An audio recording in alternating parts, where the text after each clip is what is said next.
Imagine yourself as who you are right now, but even less than what you are right now. As time moves on, less of you starts to become apparent. In so doing so, you are absolutely exposed to the vacancy that seems to be appearing.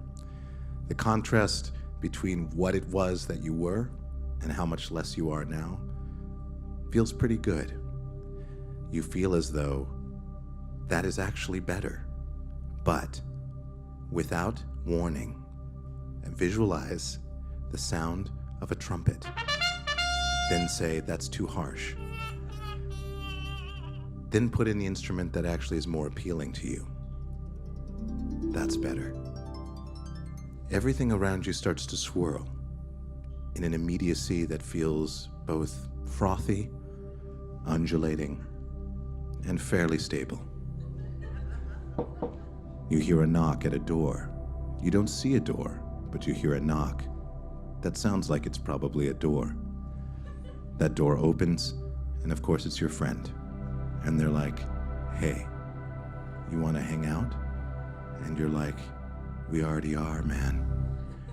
Then, from the sky and from below, so as is, so as O,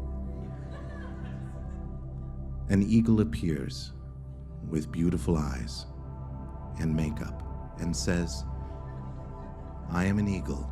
And you say, yes, yes you are. And it flies away. Now, imagine yourself on a ship.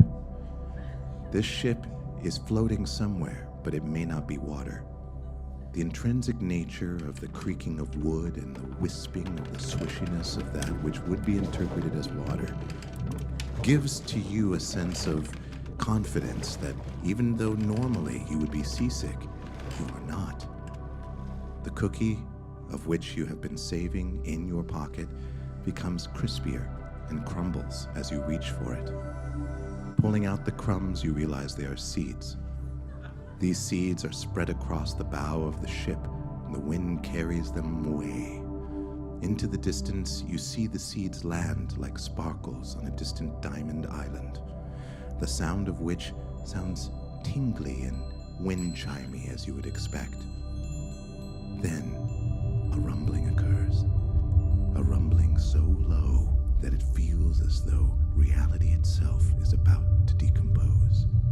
Then, a scarecrow appears and says, hey guys, what's going on?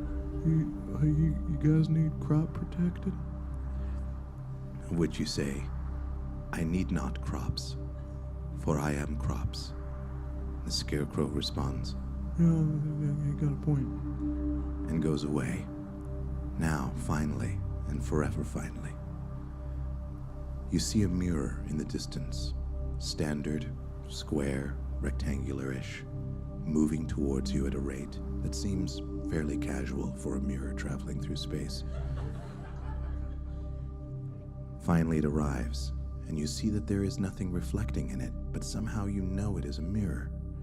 Then you decide, maybe I should shatter the mirror. Reaching out, you go through the mirror, but you don't know if you're through the mirror because you don't see the reflection of yourself to gauge how far away from the mirror you are. But once you feel as though perhaps you are inside the mirror, there is a strange sound, a sound that goes.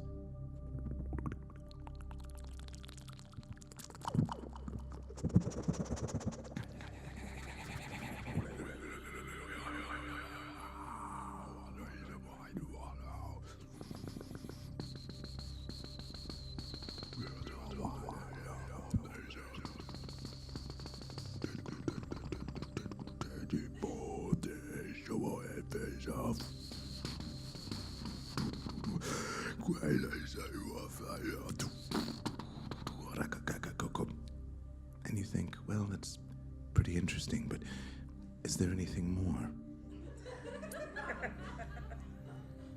At which point, all voices around you, no matter how much sound you make, reverberate at the same frequency, canceling out anything that you may make. And without a sound and without a doubt, the tiny mouse from the next town over finds his suitcase packed with all of the deliciousness that you would come to expect from an early farmer. I am here, and I am a mouse, but I am much larger than you, at which point, and forever again, you are left to your less self.